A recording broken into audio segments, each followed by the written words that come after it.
close call. And a man with chest pains calls 999. Just only yes or no answers to all of them, okay? Are you clammy or having cold sweat? I'm sweating now. When paramedics arrive, they realise he's having a heart attack. They head for the nearest cardiac unit. But on the way there, his heart basically couldn't cope with it any longer. I remember dying. I remember seeing things. they bring him back to life, but they're going to need to do it twice more before they get into hospital.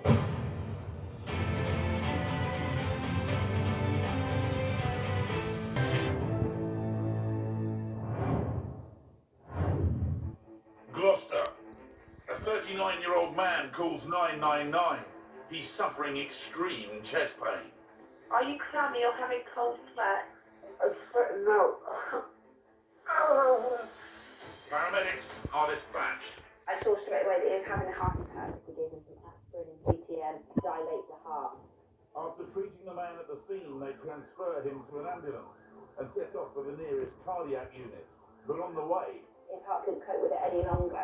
He goes into cardiac arrest. they stop, restart his heart and head off again. But minutes later, Exactly the same as before. We knew we were going to have to shock him.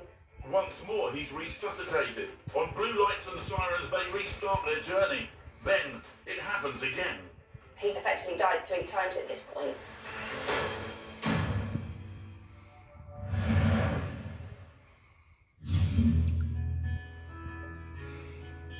Originally from West Wales, Ronnie moved to Gloucester with his parents when he was around 9 years old.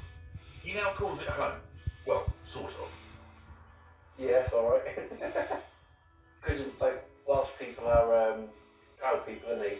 So I always class Wales as my own. Roots and family are important to Ronnie. My mum and dad, they live across the way. And my brother lives across the way as well. And my sister lives in Leith. They've got a close, very close family. He's only 39, but Ronnie has suffered a number of health problems in recent years. I've got rheumatoid arthritis in my full body. I got a job to walk, so I don't walk very far. And I've had brain surgery as well. Surgeons removed the growth from the back of his brain. It was closing the artery, and it was causing a lot of pain and stuff for that. But I had a biopsy done and all that, and it disappeared, thank the blessed Lord. Since then, Ronnie's carried on enjoying life with the support of his family. I got a good life, a very good life, a very normal life. But just generally, my health, I didn't think about it, to be honest with you. It's late afternoon on a bright spring day, and Ronnie's at home on his own. I was sat over by the TV, listening to my niece singing on YouTube. Then, out of nowhere, he experiences a sudden pain. It was like something was stuck in my throat, and it wouldn't go away.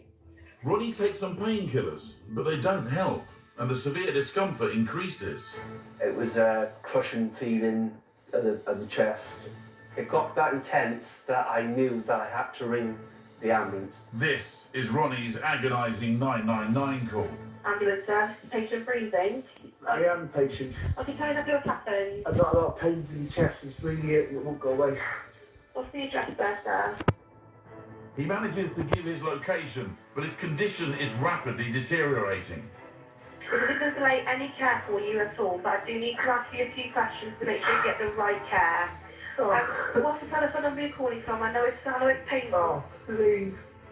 I can't talk, Mum, please. I couldn't breathe. I was whispering. When I was talking, I was whispering. The pain's just undescribable. Just only yes or no answers to questions, okay? Are you clammy or having cold sweat? I'm sweating now. And have you ever had a heart attack or angina? No.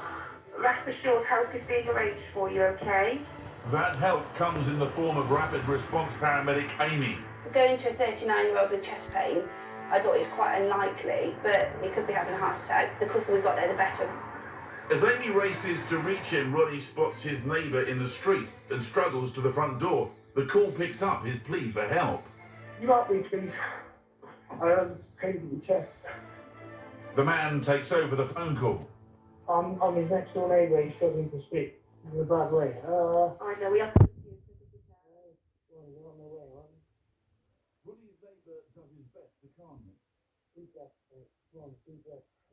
It was just getting worse and worse and worse and worse. Honestly, deep breath. I know it does, mate. Take some deep breath. How's Ronnie doing now? He's sweating profusely. He is sweating. Yeah, and he's very pale in colour. Only 6 minutes after Ronnie called the emergency services, Amy arrives at his home. So here now. Okay, thank you. Yeah, thank you. While getting my stuff out, I could see Ronnie led on the sofa really unwell. So we need to do an ECG to do a close of his heart to see actually what's going on. The results leave no doubt about the seriousness of Ronnie's condition. I saw straight away that he was having a heart attack.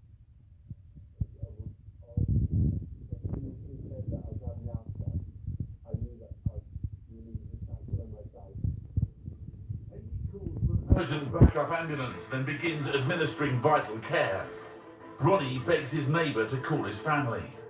I really wanted my mum there, honestly. I really wanted my mum there with me, and I couldn't get the words out.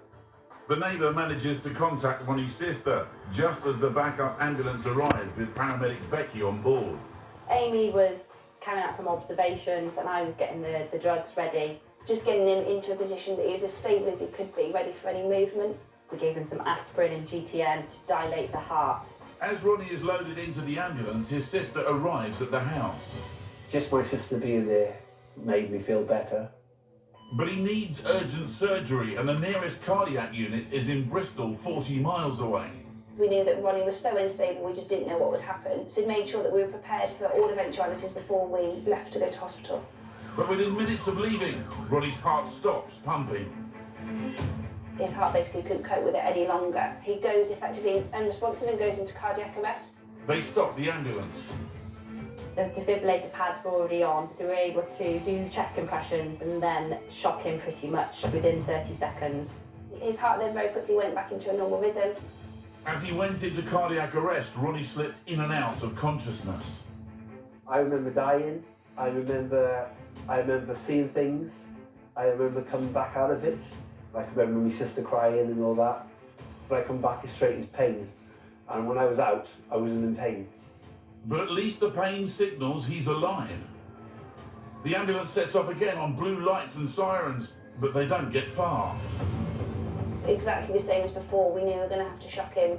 Once more they stop and attempt to restart Ronnie's heart. Same response, he came back around but quite quiet. They head off again, but it's soon clear Ronnie won't survive the journey. He then goes into a third cardiac arrest. They bring Ronnie back yet again. His heart's gone through a massive ordeal, and he's obviously effectively died 3 times at this point. There was no chance of us getting to Bristol. We decided to divert back to Gloucester Hospital where consultants could stabilise him. Ronnie's sister has alerted their parents who are waiting for them at the hospital.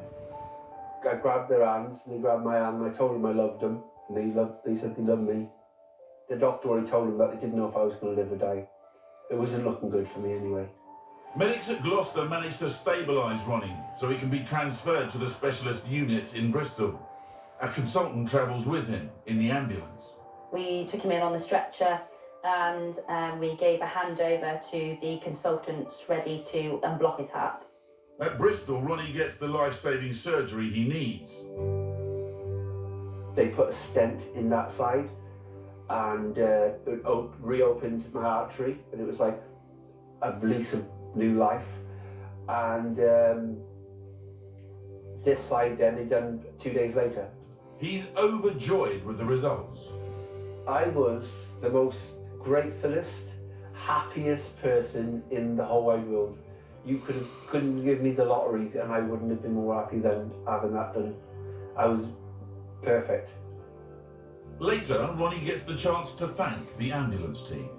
It was just amazing. Like, neither myself nor Becky, we've never met anybody that has been so critically unwell before, and had that chance to sort of meet them later. It's great job satisfaction. I mean, not every day can you say you've saved someone's life, so essentially that's what happened, and it was great to see him. It was a very emotional day, but it was a good day. It was something I had to do to say thank you, because they saved my life, and I'm so happy.